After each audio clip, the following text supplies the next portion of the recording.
There are roughly 119,740,000 kilometers between the planets Venus and Mars. Somewhere in the middle lies Earth. That's one small step for man, I'm the boss. That's a gaslighter. Love bombing. Narcissist. Homemaker. Deal breaker. one giant leap for mankind. If he wanted to, he would. 5 signs of avoidant attachment. You wouldn't consider men and women Society is broken. Houston, we've had a problem. Join us in the space between Venus and Mars. Hello, welcome to the space between Venus and Mars. I'm Chris, I'm Jessie. and today we're going to be peeking into the caves of Mars where the manosphere is up to some kooky stuff. Yes, Looksmaxxing. That manosphere, always up to some kooky stuff. Kooky is definitely the operative word. Kooky, crazy things. So yeah, Looksmaxxing is one of those things that has been like long gestating and has been sort of been like a drumbeat that's definitely building over the last couple years, but it feels like just in the recent past it's blown up, I feel like, in a mainstream media way. So for those who don't know, according to Wikipedia, Looksmaxxing is the process of maximizing one's own physical attractiveness. The term originated on male incel message boards in the 2010s. Previously, the phrase's usage has been limited to obscure internet forums, but in the 2020s became popularized on TikTok by men. Currently, the term refers to a specified view of male beauty and is not frequently a term used by women in the non-satirical context. Interesting choice of word. Non-satirical. Yeah, non-satirical context. When I was looking into this, the prominent figures in Looksmaxxing did make an important distinction of noting that they do not want women as a part of this movement Right. and using this sort of verbiage, which I find interesting for reasons that we'll get into. But I think obviously when you look into the rise of social media, the rise of us on Zoom, the rise of us looking at our faces all the time, it definitely makes sense that this would kind of come up. Sure. Just like people trying to maximize their attractiveness. I feel like that's always been a thing. It is concerning, though, that men are going to such lengths, I Sure. feel like, and not just in the body realm. Since the dawn of the age, men have always been very interested in making themselves seem stronger and fitter to attract a mate. But the Looksmaxxing does particularly focus on like specific face proportions that I do find very interesting, Mm-hmm. that I feel like I didn't really see when I was growing up. I don't know, not in the same way. Well, yeah, it's based on like there being an idealistic beauty standard, and it's definitely a very Eurocentric view of a beauty standard. Yeah, it has Nazi undertones, right? Yeah. Like phrenology. Is that the right word? Phrenology might be a little different because that's more back of the head shape. Yeah, but And like stuff, it's giving but the yeah, same it's definitely vibe of, a kind of pseudoscience Like- related. Well, yeah, like the perfect ratio of like yeah, the the space idea that there between is a your perfect eyes ratio. and Yeah. your nose and whatever, and like Mhm. symmetry. What is so interesting to me about this whole movement is that women have literally, since the dawn of time, been trying to make themselves look young for literally millennia. Like the whole point of the $1 trillion, I'm sure it's like almost it's like $1 trillion beauty industry, is to make women seem younger and more fertile, whether that's subconsciously, consciously, whatever the case may be. The reason why women are spending thousands of dollars a year on Botox and skincare and diet supplements and you name it, right? Whatever it will be, is to make themselves more attractive to, in the dating market or whatever. Sure.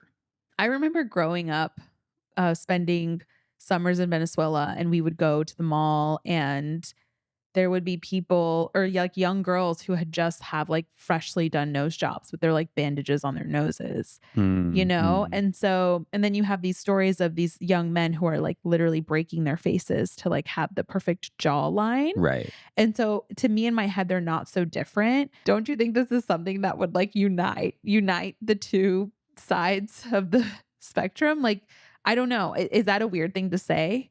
No, I think it makes sense. I think the problem though is that a lot of the men that are practicing this now as a thing, I think are kind of inclined to see themselves as a victim of some kind of system, and that they need to do this to game their way out of it. Does that make sense? Yeah, it makes sense, but it's just like, would it be so horrible to align themselves with the real victims, which is like women who are, I don't know, it just, Yeah, I mean it's a bit of a like a Plato cave situation where yeah. they're just so warped about how the world works because they refuse to see any evidence outside of that one worldview or whatever of like, Mhm. like the stuff you see of like the reality of like schlubby, imperfect guys have been getting hotties like forever. I think it's maybe them coming to the same conclusion that some women come to the conclusion of, which is it's easier to focus on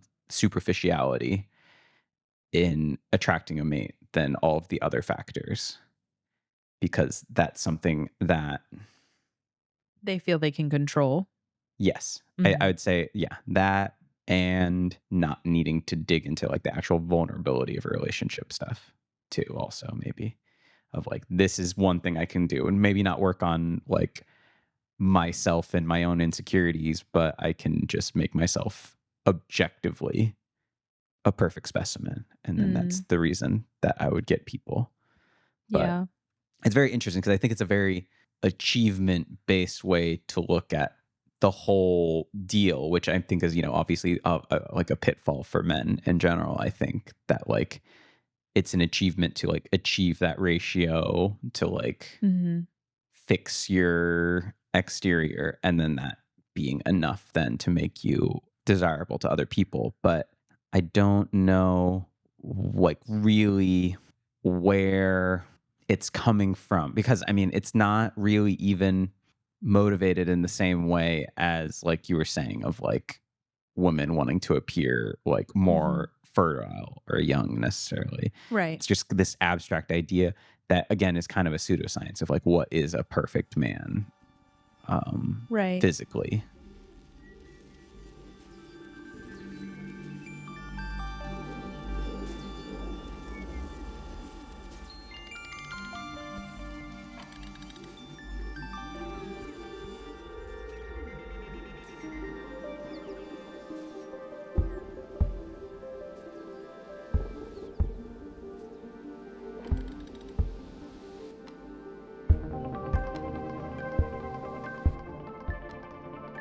So I have been reading The Evolution of Desire by David M. Buss, and he does talk about like what women find attractive Mm, in terms of physical health. And the reason why, or according to evolutionary biology or evolutionary biologists, people are attracted to attractive people or like what we consider hot people mm, because it's a sign of like good genetic health and like strong genes, and it's supposed to signal virality. And he says here women are especially attracted to men who show two observable markers of good health: symmetrical features and masculinity. Bodies are supposed to be bilaterally symmetrical, so deviations in symmetry represent errors a body made in constructing itself. Most symmetrical men tend to be healthier and to experience fewer illnesses such as respiratory diseases, and women find these more attractive than their more lopsided peers. So, I mean, there is. And he goes on to say, these features include longer, broader, lower jaws, stronger brow ridges, deeper voices, and the classic male V shaped torso. mm. So, I mean, like, there is science behind Why they would this. want to get towards that Yeah, ideal. yeah. But at this to the same point, it's like again to what I had said earlier, like women are also trying to shape like the Coke bottle body. Like that's supposed to represent, fertility, that they're Mm, wider hips and, bigger breasts and bigger buttocks is like supposed to mean that they're more fertile, whatever. sure. In college, I did a school project that was I photoshopped the woman of Willendorf into the paper magazine photo that Kim Kardashian did of like the champagne bottle Oh, in the yeah. butt. Because like that's what that was also back. The woman of Willendorf is like an idealized curvy woman, like when that's like one of the first pieces of art like in existence. Oh, Venus of Yeah, Willendorf. yeah. Looking at this little tiny statue, it's like a tiny little statue, Hmm. right? It just really makes me think about like beauty standards and really makes me think that like what even is beauty that we're trying to chase? Because I don't know. Do you know what I mean? Yeah, yeah. Well, I mean, I think that's like the fascinating thing about a lot of the stuff that you would define as looks maxing, because it's like if you're changing at all, it actually has nothing to do with biologically what your offspring will look like and all of this stuff. So you're just like, again, you're like gaming the system as far as like people are attracted to you for stuff that actually isn't in your genetic code. Whoa, yeah. You're right about that. Yeah. So it is an interesting thing that I guess it's like people that are like pushing these beauty standards and like ideas that are kind of eugenics, but like Yeah.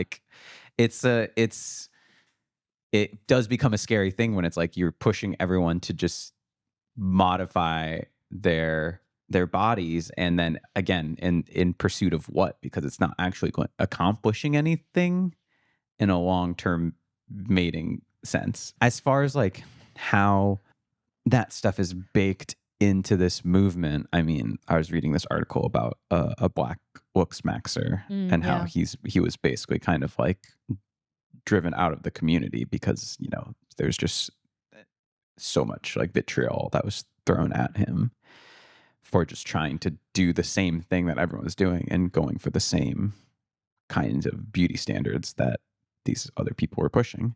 Wow. It seems like we can't really agree on that being a standard that like everyone can even achieve. The thing I have trouble figuring out again is, I guess, going back to like why this is co-opted by this one movement right now, The and incel yeah, movement?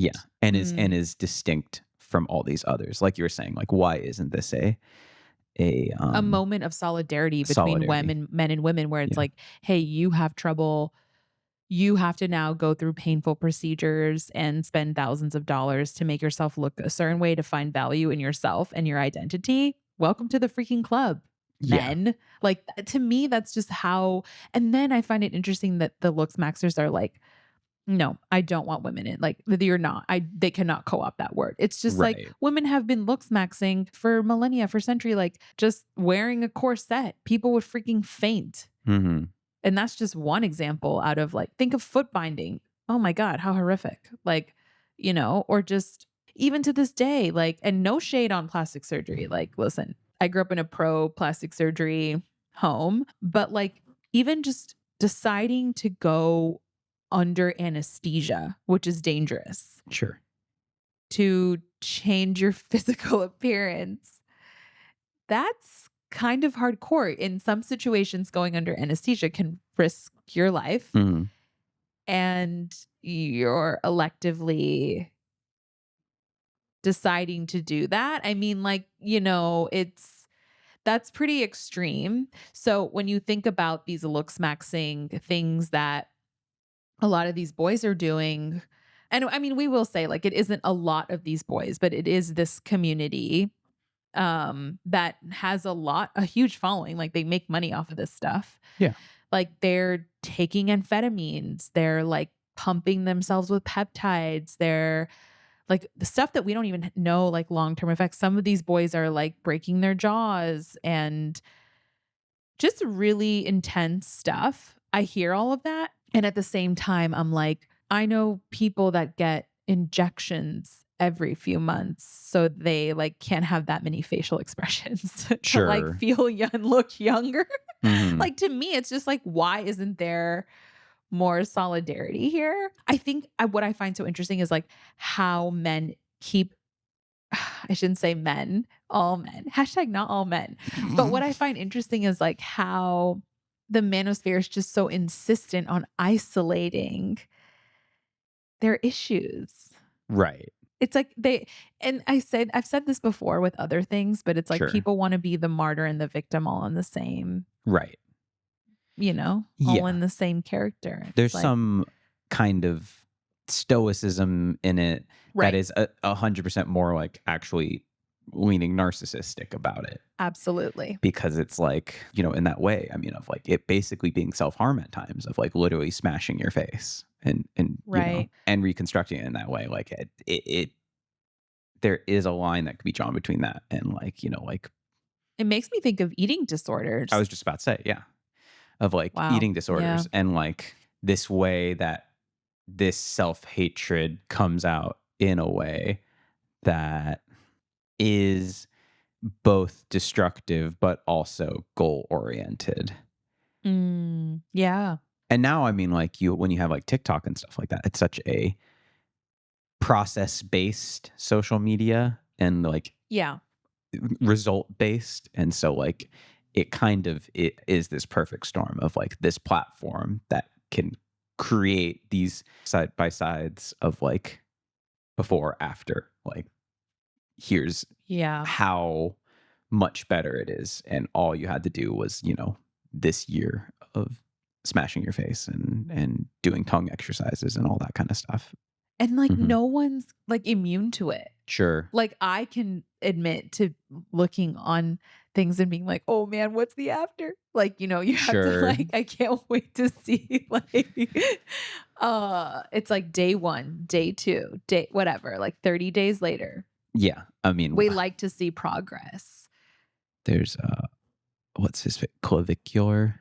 Yeah. I mean, I guess he's a celebrity now. I don't like, I had not heard of him until like 2 weeks ago, but like, Yeah, it seems like he's I didn't know everywhere. who he was until I read this New York Times piece as well. Sure. But like, yeah, he was just like a character on Saturday Night Live and stuff. Like he's fully in.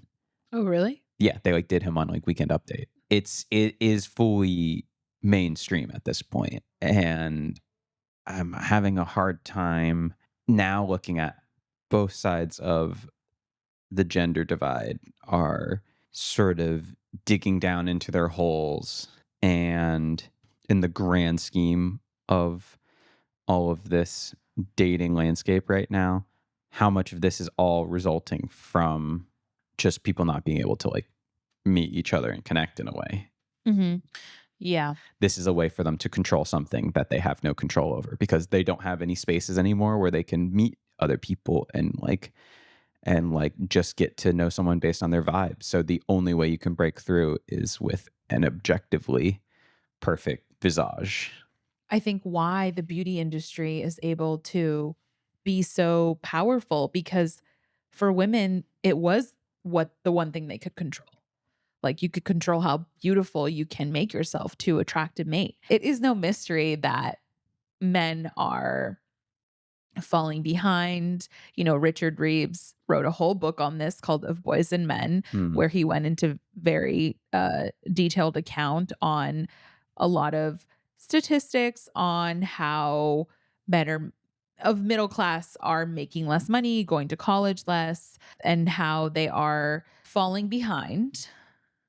It is a fact. And women are falling behind in a lot of other ways too that I'm kind of glad we are talking about now. I've been listening to a few podcasts. A few of my favorite podcasts have kind of brought it up. But by and large, like men are struggling. We all are struggling.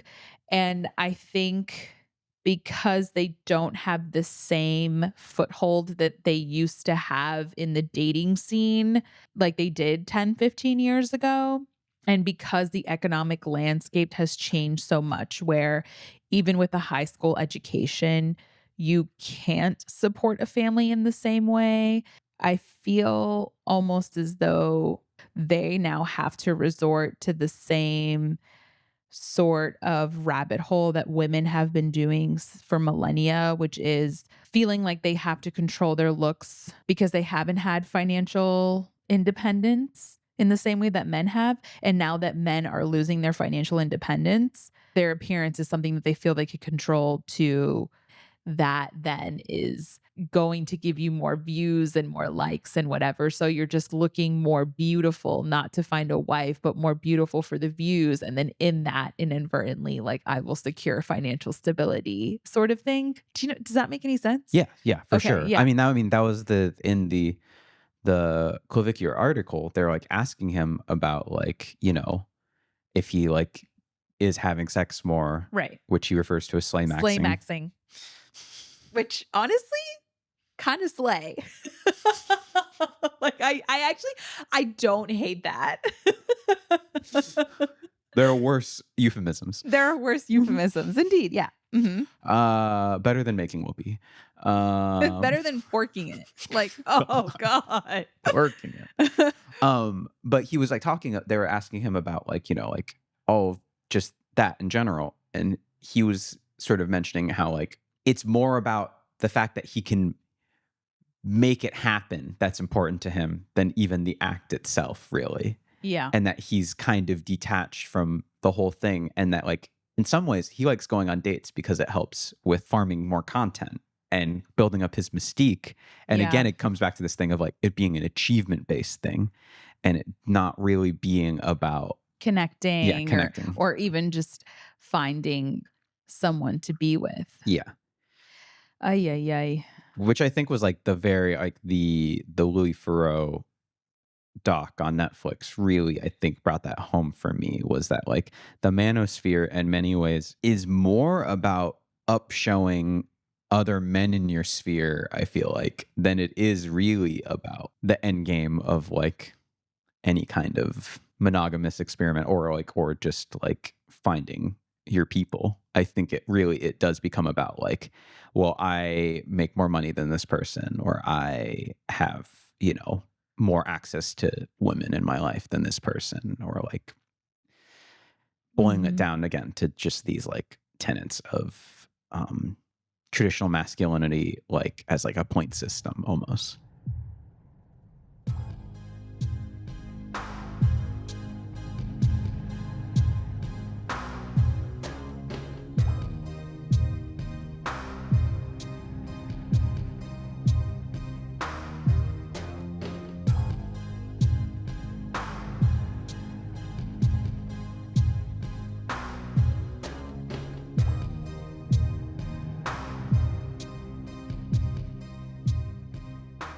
I can't help but wonder, and I thought about this a little bit, and there's been some takes on this too on social media watching the Manosphere documentary. It does feel a little bit queer coded to me. Interesting.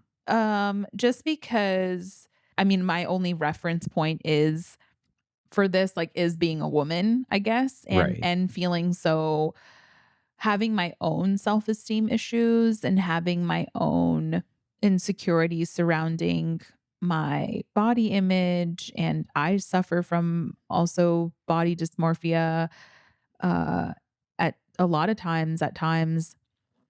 And just like my own questioning about my appearance and how I feel about myself and how I will be attracted to other men. And I'm constantly thinking about that stuff, about like my waist size and I'm always thinking about it. But I'm thinking about it in terms of like how men are going to look at me. So in John Berger's way of seeing, he says, men look at women, women watch themselves being looked at. This determines not only most relations between men and women, but also relations of women to themselves. The surveyor of woman in herself is male, the surveyed female. Thus she turns herself into an object, and most particularly an object of vision, a sight. So it's like sometimes women look at themselves how men will look at them. It's like I am so self-conscious about myself, not because of how other women will look at me, but because of how men will look at me.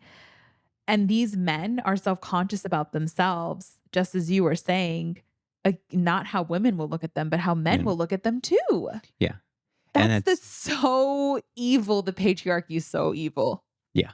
Yeah. I mean, and I think that's because you're looking at yourself through your phone. And so the eye of technology has has made everyone into an object of desire, right? Right. There's no way you can take a selfie without looking at yourself through the lens of how does someone look at me through this lens. Ugh. Well, I'm just realizing now, like, we've all become idols of ourselves. Yeah, I mean that's why the influencer culture is what it is now, is because we all are looking at ourselves all day on our phone, and so we hold up the people that look the best in selfies as being like the height of culture right now. Yeah. So I guess it's not. Wow, but we're all just reduced to images. That's pretty intense. Yeah, yeah, Wow. We have put ourselves in quite a pickle. yeah. And again, like you're saying, we're not gonna get out of it when it's like a woman also wants to talk about like her inadequacy, and then in this article, Clavicular says, "My culture is not a costume, and that's why you can't call what you're doing looks maxing." And it's like, He says that to the woman. yeah, to the woman that also Yeah. is struggling with, Who struggled with her with her body appearance. Yeah, with her body since appearance. the second she was born. Yeah, Right. Well, that's the thing about the manosphere too. It's like there isn't much room for nuance sure. in anything, Hmm. which I find interesting. And maybe there's more nuance than I'm giving it the movement credit for. I will say I know how horrible it is to be a prisoner in my body and feel like I don't look pretty enough or beautiful enough and skinny enough, or my nose is like small enough or straight enough or whatever. And so in that sense, like I do feel for these boys that don't feel like the proportions of their face are enough, or their body isn't, they don't have the right body fat percentage or whatever. Like, it sucks. I don't think this is a new thing. Like, I mean, I struggled with this like my Yeah. whole time growing up, like Yeah. especially in like middle school and like when I was like a little bit chubbier before puberty and stuff. And like, I think everyone's always just gonna feel when they're being perceived like sort of in the same way of like when you're in middle school, and like that's kind of the role of middle school is for everyone to perceive each other in cruel ways. Right. I think you're always going to feel like that kind of self-destructive hatred about yourself. Mhm. But I think it's what you do with that energy, hopefully, that prevents it from like turning into self-harm, turns it into a disorder, turns it into like complexes, and being able to be vulnerable with other people about that, I think is important, because I think that's the other part of the community that is lacking, I think, because The it Looksmaxxing community yes, specifically. because Yeah. I don't think it is built, again, I don't think it's built on like vulnerability about these things. I think it's built on like solutions based and achievement based. So it's like you outmogging someone else. It's about comparing, contrasting, and if you don't match this standard, then we're going to crucify you for it, like in the comments. Yeah. So I think in many ways it has become this like very Darwinian space where like people are, it's like sink or swim for people.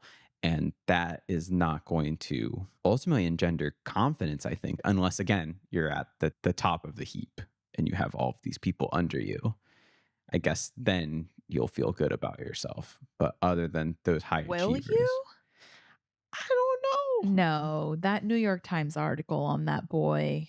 You don't think he's happy? No, I don't. He's a slave to the mob, you know?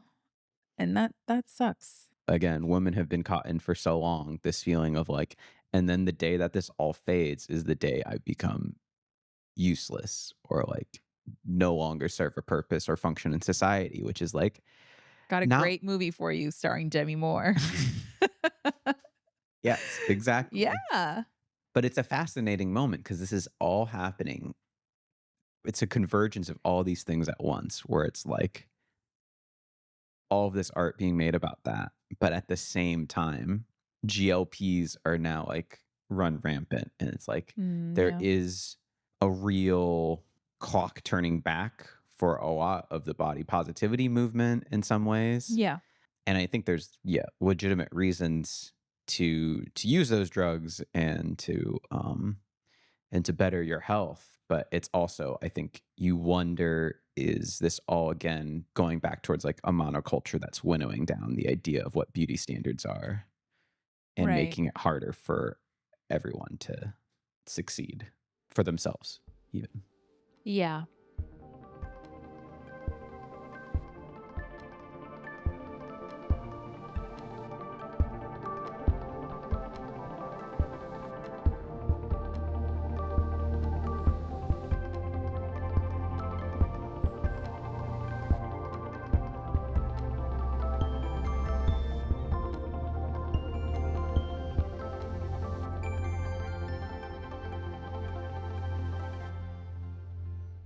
I really hope that we do sort of make more of a push as a society to like spend less time on our phones.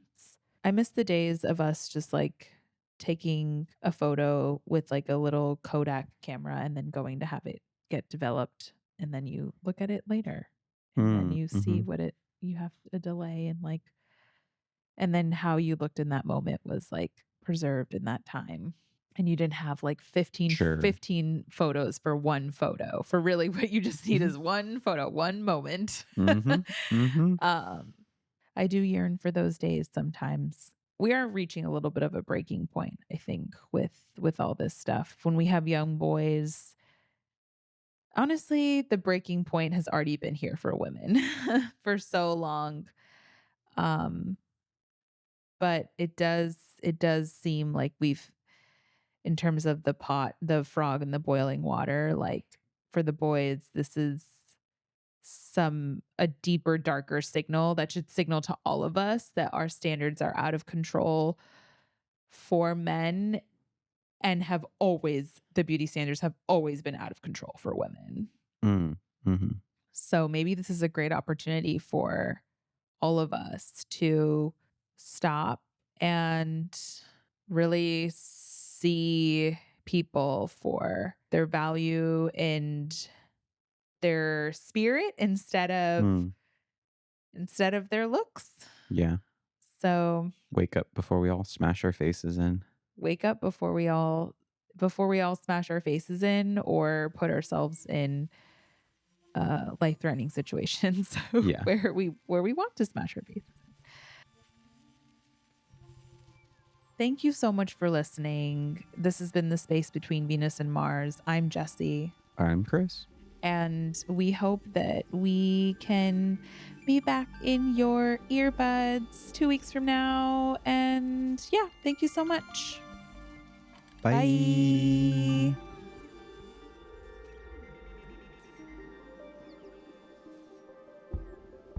Thank you so much for listening. Our show is made by us, Jessie Rojas and Chris Stold. Our producer is the lovely Marian Rojas. Our composer and mixer extraordinaire is Rosalind Wong, and all of our art is carefully handcrafted by Jacob Bankoff. If you haven't already, make sure to follow us on Instagram and TikTok. You can find us there under @VenusandMarsPod. Make sure to rate, review, and subscribe on Apple Podcasts or wherever you get your podcasts.